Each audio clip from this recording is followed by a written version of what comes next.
I've got Priority Pass dining credits. I've got Pay Yourself Back credits on the Aeroplan card. I've got the Capital One Venture X travel credit. I've got the Capital One Venture X travel eraser credit. I've got I Prefer Breakfast credits. Hi everybody, DUGROZ here with DUGROZ Reports. This past summer, I took a trip with my family of 4 to Washington, D.C.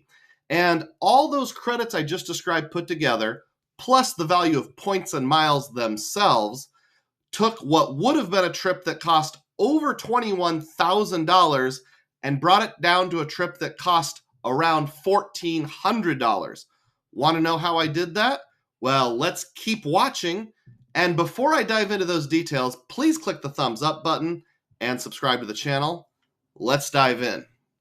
I have a rule in my points and miles journey. Travel always pays for itself. In other words, I account for every single expense on any of my trips and make sure that between points, miles, credits, and cash back rewards, those trips pay for themselves. So I'm going to go through this spreadsheet I've created, which documents every single expense we had during our vacation. And we're going to find out how I got it all the way down to zero. Now, I'm not going to go over every single line, but I will go through every single category. And what better category to start with than food? Because when you're traveling, you have to eat. I'll just hit a few highlights here.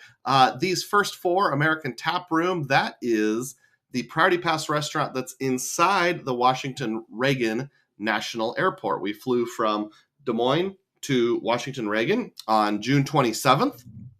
And on the flight out, we ate at the Tap Room, and on the flight back, both direct, we ate at the Tap Room. Now, this is a Priority Pass restaurant. You may know that Chase and some other issuers have dropped their Priority Pass restaurant benefits, but that droppage was effective as of July 1st. So on the way out, I was able to use 2 different guests, or myself plus 1 guest, on my Chase's Priority Pass, and then 2 visits on my U.S. Bank Altitude Reserve Priority Pass, saving us a total of $43.33.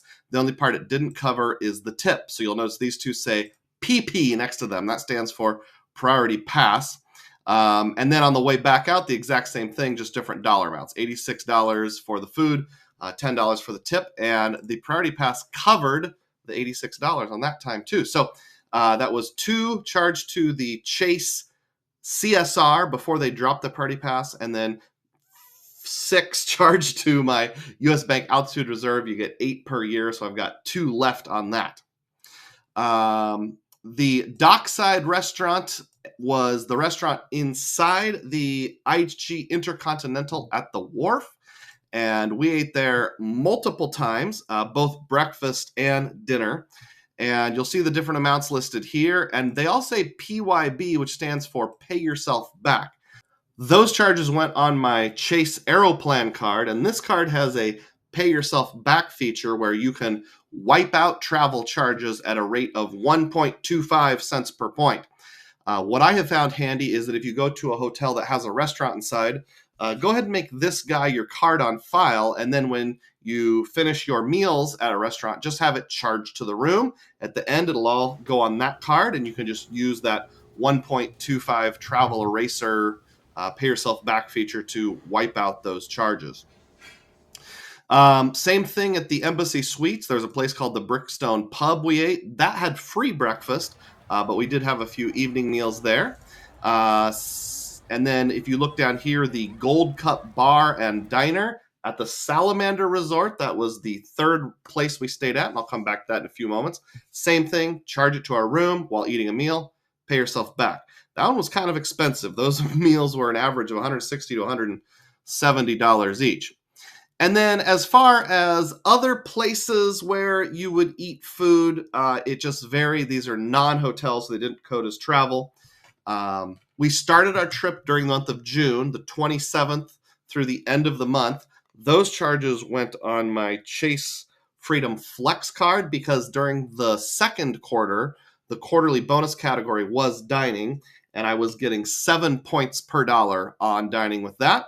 Once we hit July 1st, for the rest of our trip, I used my City Strata Premier card. This is the old card design before they upgraded it to the Strata Premier. But same card, this gets 3 points per dollar on dining. I also have the Rewards Plus card, so functionally it becomes 3.3x on dining with that card. I'll hit a couple other highlights on food just for fun.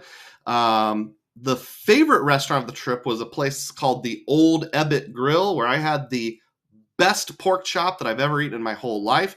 This restaurant claims lineage to being the oldest continuously operating restaurant in Washington, D.C.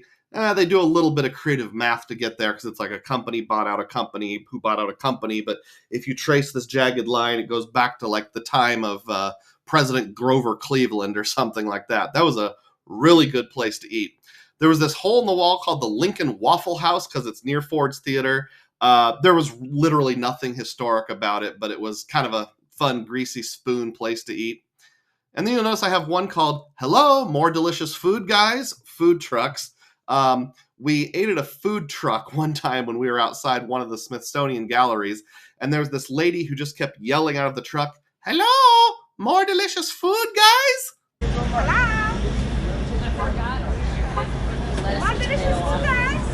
That was apparently her call to get people to come up and buy things from your food truck, and what can I say? It worked.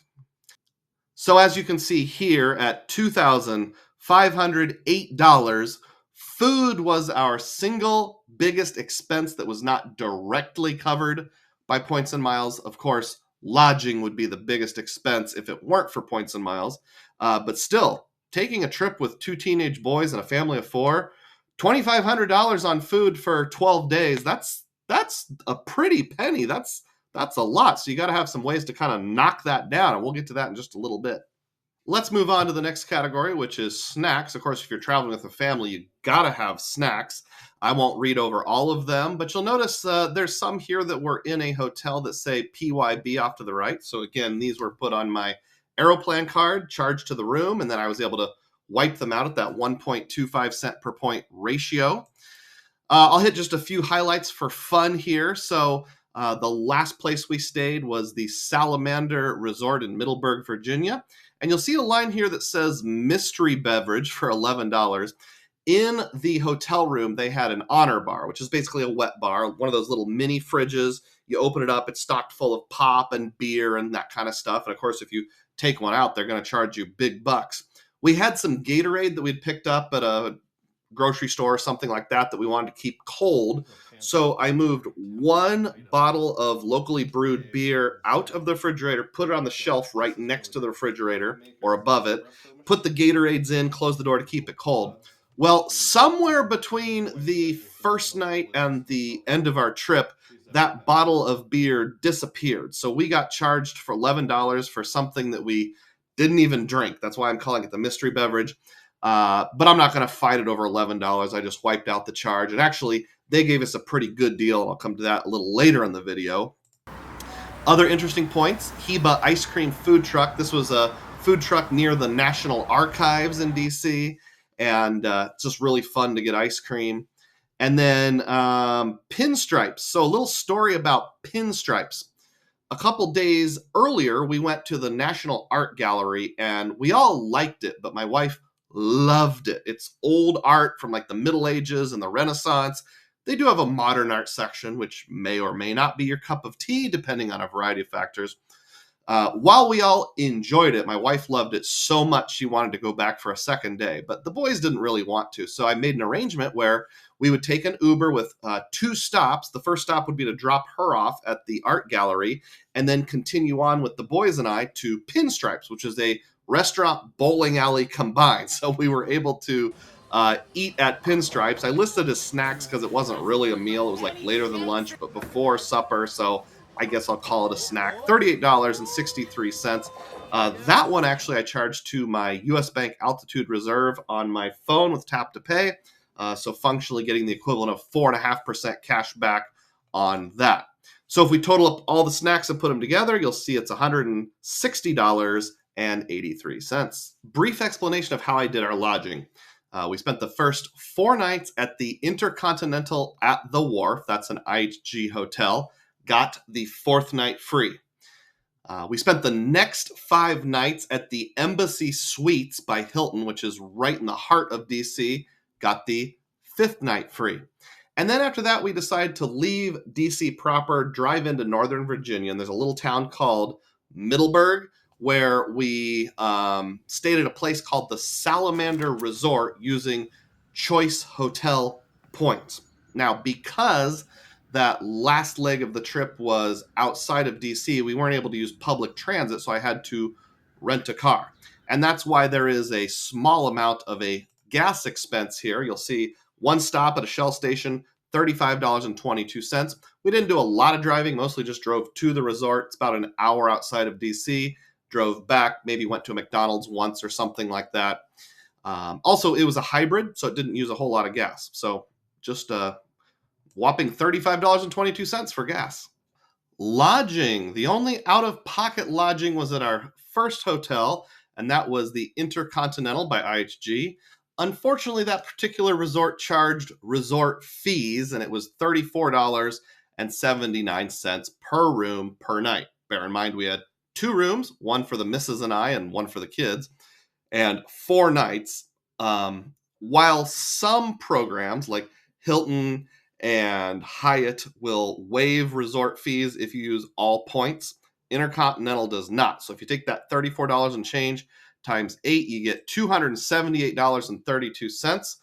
So we did have to pay out of pocket for lodging, unfortunately.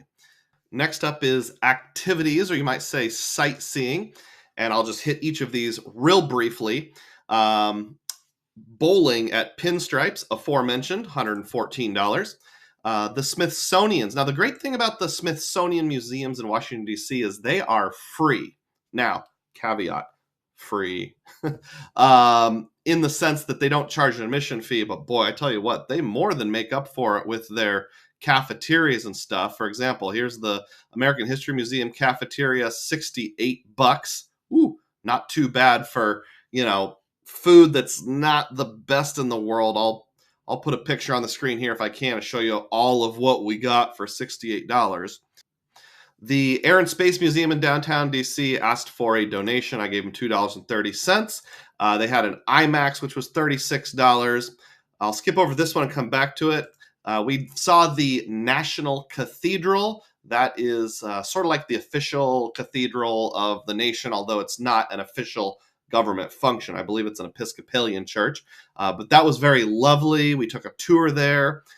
We got to hear a brass band playing, although we were sitting kind of off to the side, so it was like I could see the tuba player and a trombone player, but never all 5 of the instrumentalists at one time. But yeah, singing the national anthem and other patriotic songs in the National Cathedral.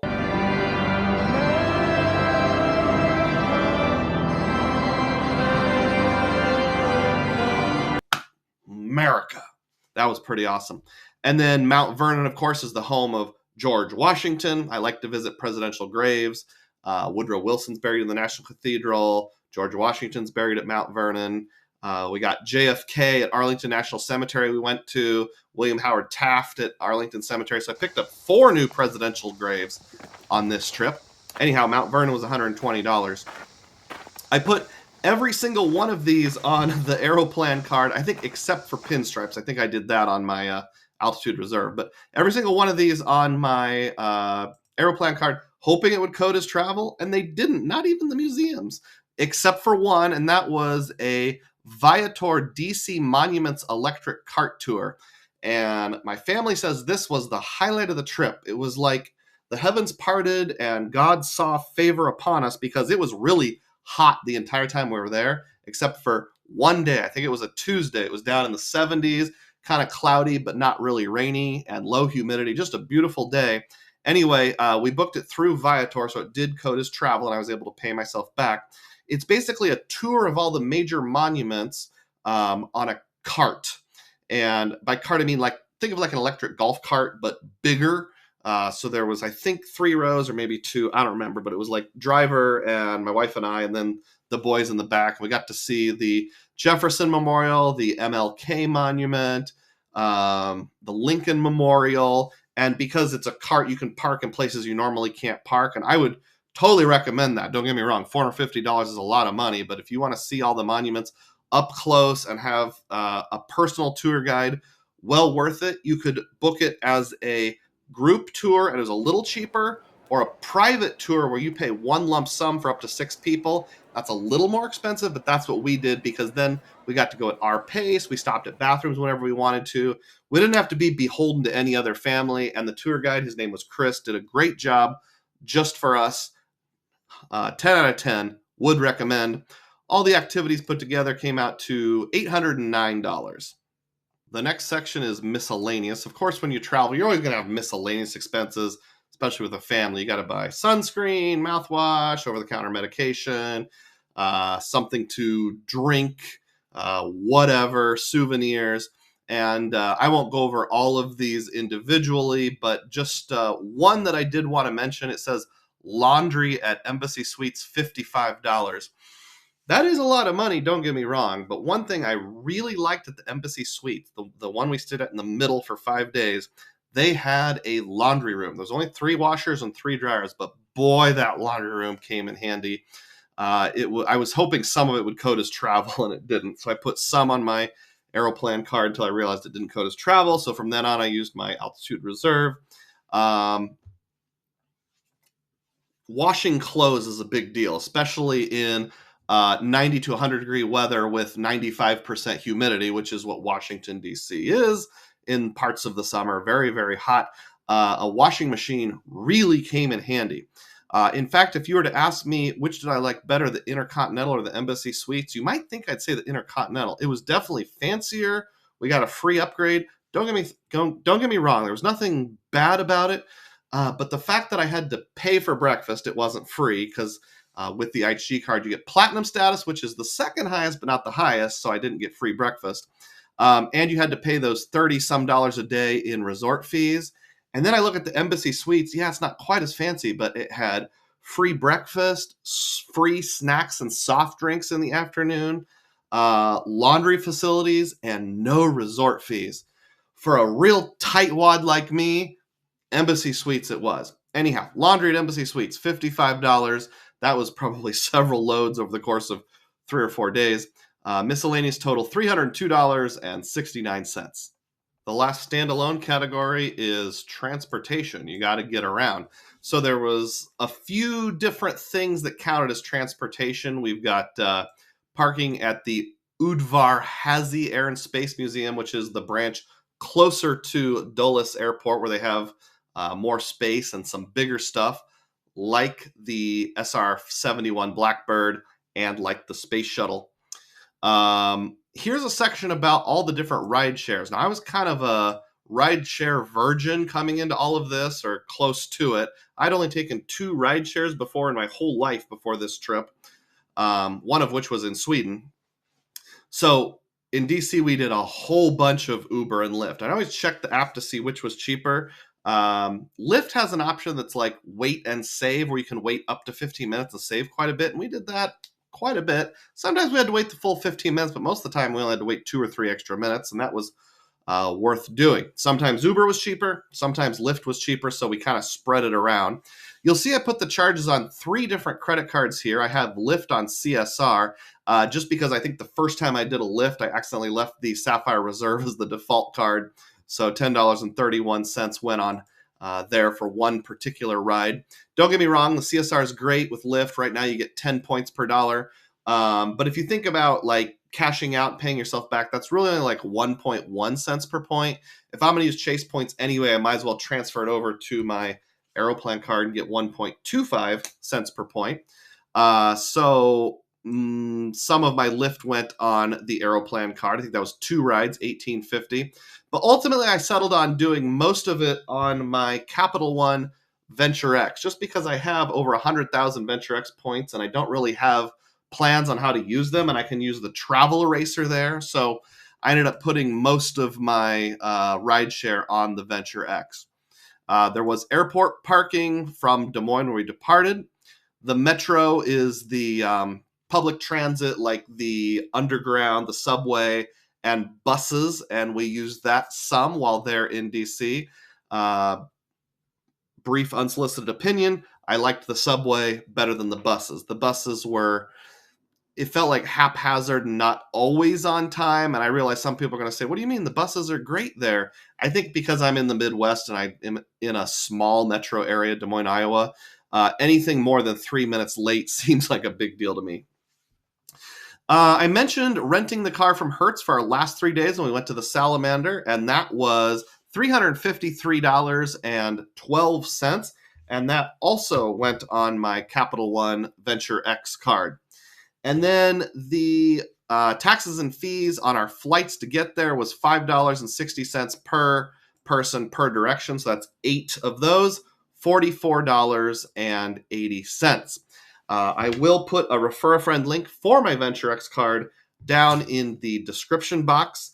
And I will do the same for my Freedom Flex card. If you want to support the channel, that's a great way to do it, just to use those links to sign up. I would appreciate your consideration. So that comes out to $783 for transportation. What were my non-cash expenses? In other words, what was entirely points and miles on this trip? Well, obviously, we're talking lodging and airfare. So IHG Intercontinental, I used 334,000 IHG points. With fourth night free, that was 2 rooms. If I had paid the cash rate, it would have been $3,765. So that's 1.1 cents per point. I say anything that's over 0.7 cents per point with IHG, you're doing pretty good. The Embassy Suites by Hilton was 640,000 points with fifth night free, again, 2 rooms. The cash rate was $5,409. That comes in at 0.85 cents per point. As you probably know, you can frequently buy Hilton and IHG points at a half cent each. So I think both of those are pretty good, although the IHG is a little better. Both are respectable. 0.85 is very respectable for Hilton. And then my choice points at the Salamander. I'm planning to make a whole separate video on my Salamander stay. And if and when I do, I'll put a link up in the corner. But just to give you the very abridged version, there's a group of independent hotels called preferred hotels that you can now book using choice points. So the Salamander is not a choice property, but you can use choice points to book it. That was 330,000 points for 2 rooms, 3 nights. The cash rate would have been $5,453, which, again, remember, that's only 3 nights. So even though it's 3 nights, it's still more than the IHG was, which was 4 nights, and actually more than the Hilton was, which was 5 nights. That one came at a whopping 1.65 choice points cents per point. To determine the value at either Citi or Wells Fargo, you need to double it, and that comes out to 3.3 cents per point for the transferable currency side of things. So the total of the lodging that I would have paid had I done all this out of pocket was $14,627. That's a lot of money. Airfare was pretty simple, just a direct flight from Des Moines, Iowa to Washington Reagan on British Airways. Well, not on British Airways, but I used British Airways points to book American. That was a direct flight. That was in domestic first class. Came out to 164,000 British points.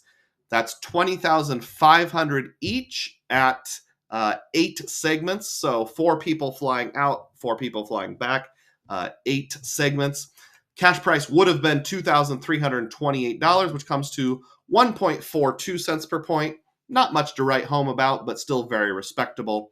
If you take the total of the free lodging and airfare, that part alone would have been almost $17,000. Now, the actual cash expenses, what I charged to credit cards, totaled $4,905.48. That's all the meals, the snacks, the gas, the miscellaneous, the transportation, almost $5,000. And if we add that to the total of free lodging and airfare, that comes out to a total trip cost cash equivalent of $21,860. My. I mean, even knocking it down to the $5,000 is pretty impressive. But I have to ask, because I have my rule about letting travel pay for itself. How are we going to mitigate the $4,905? Well, there's a few different ways to mitigate that expense. First of all, I mentioned the airport inside Washington Reagan, which I used Priority Pass dining credits on, and that knocked the cost down by $180.33. Now, they don't actually charge it to your credit card and then credit it back. They just only bill you for the purpose of the tip. That's the only thing that goes on your credit card. But to make a fair accounting, I thought I had to know what the actual meal cost. So I did include that and then offset all but the tips here in the section where I go over credits. Next up, the big one, the card that saved my trip, the Chase Aeroplan card, and pay yourself back. I had already transferred over a bunch of points with a 30% net bonus, redeemed those at 1.25 each. So that comes out to a functional 1.625 cents per point when wiping out these miscellaneous charges. And there's all sorts of things here. Anything that says PYB are things that ended up being coding as travel and eligible for that benefit. That totaled $2,469.87 of Aeroplan pay yourself back. Hoobity doobity, that is a lot of savings. Thank goodness I had that card. And then on the Capital One Venture X, I used the rental car through their portal and got a $300 credit. Since I always pay my annual fees from my travel savings account, it's fair to take that out too. Since I already paid into the annual fees, I should be able to deduct that credit for the purpose of accounting. And then on all those Ubers and Lyfts and a few other things, I used the travel eraser on my Venture X, and that was $222.50.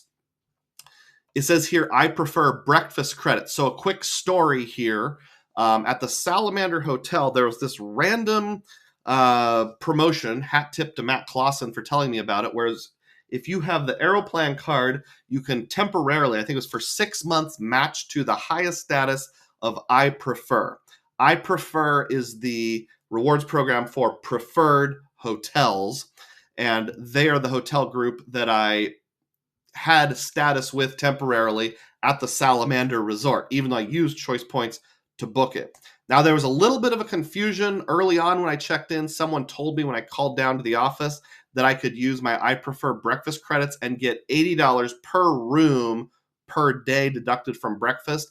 At the end, when I checked out, they said, technically, we're not supposed to let you do that because you can't combine choice benefits and I Prefer benefits. And I said, well, but you told me I could. And they said, well, since we told you that we could, we will honor that. So I kind of got a little bit lucky, but I feel like if they told me it's the right thing to do, so I don't feel guilty in any way. But at $80 per room per meal, we only ate breakfast twice, so this is an expensive breakfast. That knocked off $306.90. And you'll see over here I wrote, it does not include tips. So that credit came off the top. Cash reimbursements, $20. So, if like you're out buying souvenirs and stuff and your kids are like, Dad, buy this, I'll pay you back. That's what it was. So my kids wanted a souvenir or a little snack or something. And I said, okay, well, I bought the last 2 things. So if you want this time, you have to pay me back. That came out to $20. Not a lot, but worth accounting for. That brings our subtotal to $1,405.88. Now, that's really good. A $21,000 trip for $1,400. Who wouldn't want that? That's pretty amazing. But you know how I am. The DUGROZ reports rule is you have to get your travel all the way down to 0. Now, normally how I account for that is like this. I keep a separate travel savings account, and in that travel savings account is all of my cash back. So if I have a cash back credit card that pays a reward, or if I have a bank account sign-up bonus, or those random Chase offers, spend $10 or more at CVS, get $2 off. I keep track of all those, and it all goes into this cash back account. And in that way, my credit card activity all pays for itself. And I do pay my annual fees out of that. I don't pay anything at all related to travel or credit cards out of my general family budget, because I want to be able to say with an honest conscience that when I travel on points and miles, I am traveling totally free, and on a net basis, there is no impact to my family's budget. However, I've still got to come up with $1,405.88 that I wasn't able to cover with credits or points or miles. And right now in my travel savings account, I have this amount. I have $1,147.42. Uh-oh, that leaves $258.46. So where are those $258.46 going to come from? Well, I've got a couple ideas. Well, one option would just be to cash out penny points. And when I say penny points, what I mean is any sort of points currency that's worth a penny per point. I'll put a graphic on the screen here showing the point totals that we have in various ecosystems right now. We have over 1 million transferable currencies. Now, of course, American Express and Capital One don't let you cash out points in any sort of direct way without playing a lot of funny games. But with Wells Fargo, Citi, and Chase, you can just cash out at a penny per point. So I need a little over $250, $258 and change. So that would be 25,800 points. I could take that from Chase. That would be one option. I could get real close by cashing out my Citi points, not quite. So I might just cash out all my Citi points. I don't have a use for them right now.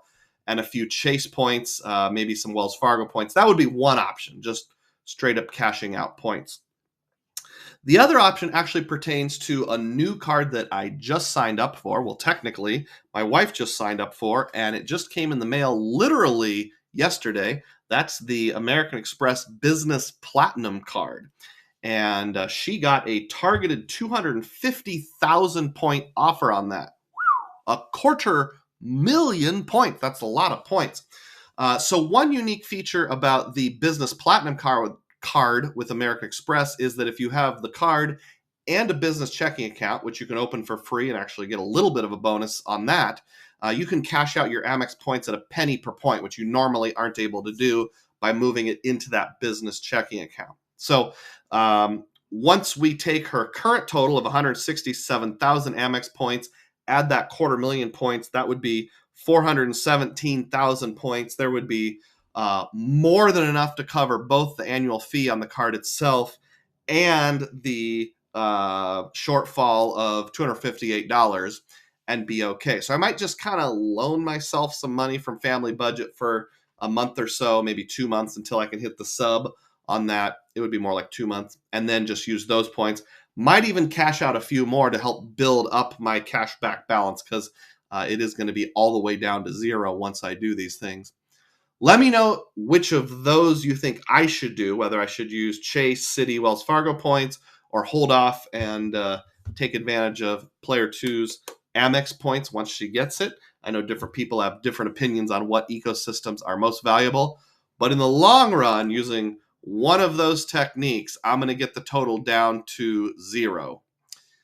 Thanks for watching. If you haven't already done so, click the thumbs up button and subscribe. Put comments down below letting me know of any questions. I'll try my best to get to them. And as always, may your spending be frugal and may your points be plenteous. Thanks for watching.